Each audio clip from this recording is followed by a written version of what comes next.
2 days after the National Day parade, the bulk of the press coverage here in China remains focused on the parade. The Yangtze Evening Post covered commentary of the significance of President Hu Jintao's choice of outfit, who stood in stark contrast to the rest of the national leaders on the viewing gallery, as he was the only one clad in a zhongshan, or Mao suit.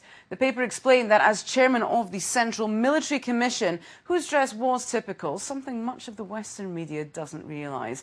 Elsewhere, Taiwan's Now news agency discussed the colour of his suit, which it said was a slight variation from those of his predecessors. Now, the main thing the press is reporting is how the parade underlines just how far the country has come since 1949. Xinhua uses figures from the National Energy Administration to show how far China has progressed. It says the average consumption of energy per capita in 2008 was 300 kilowatt hours, in stark contrast to 1949, when consumption per capita was less than 1 kilowatt hour across the country, while many rural areas had no electric power at all.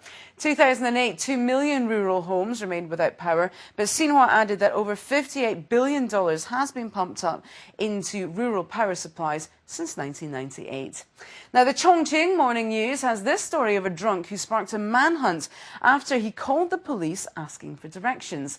The pedestrian had stumbled onto a highway in Qijiang County in Chongqing. He was lost and called the police for assistance, but was unable to tell them where he was. The police dispatched 10 officials to try and track him down, as they were worried he might be driving a car rather than just walking. After an hour, they eventually found him and took him back to the police station, where he slept it off. And finally, the renovated Changchun Palace at the Yuan Garden in Beijing has opened after extensive renovations. The Global Times says these pictures of the spruced-up palace, which is widely accepted as having the best design and landscaping in the Yuan Garden. The palace was renovated after joint permission was granted from the National Heritage Board and the Beijing Municipal Administration of Cultural